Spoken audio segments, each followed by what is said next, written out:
اعوذ باللہ من الشیطان الرجیم، میں پناہ مانگتا ہوں اللہ سے شیطان مردود کی۔ بسم اللہ الرحمن الرحیم، شروع اللہ کے نام سے جو بڑا مہربان نہایت رحم والا ہے۔ وبشر الذین آمنوا وعملوا الصالحات ان لهم جنات تجری من تحتها الانہار، اور خوشخبری دیجیے ان لوگوں کو جو ایمان لائے اور اچھے کام کیے، بے شک ان کے واسطے باغ ہیں کہ بہتی ہیں ان کے نیچے نہریں۔ كلما رزقوا منها من ثمرة رزقا قالوا هذا الذي رزقنا من قبل وأتوا به متشابها ولهم فيها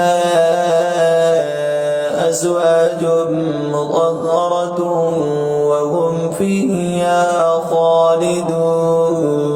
جب ملے گا ان کو وہاں کا کوئی پھل کھانے کو تو کہیں گے یہ تو وہی ہے جو ملا تھا ہم کو اس سے پہلے، اور دیے جائیں گے ان کو پھل ایک صورت کے، اور ان کے لیے وہاں عورتیں ہوں گی پاکیزہ، اور وہ وہی ہمیشہ رہیں گے۔ ان اللہ لا يستحيي ان يضرب مثلا ما بعوضة فما فوقها، بے شک اللہ شرماتا نہیں اس بات سے کہ بیان کرے کوئی مثال مچھر کی یا اس چیز کی جو اس سے بڑھ کر ہے۔ فأما الذين آمنوا فيعلمون أنه الحق من ربهم، سو جو لوگ مومن ہیں وہ یقیناً جانتے ہیں کہ یہ مثال ٹھیک ہے جو نازل ہوئی ان کے رب کی طرف سے۔ وأما الذين كفروا فيقولون ماذا أراد الله بهذا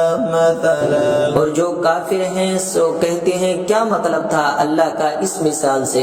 يضل به كثيرا ويهدي به كثيرا، گمراہ کرتا ہے خدا تعالیٰ اس مثال سے بہتوں کو اور ہدایت کرتا ہے اس مثال سے بہتوں کو۔ وما يضل به إلا الفاسقين، اور گمراہ نہیں کرتا اس مثال سے مگر بدکاروں کو۔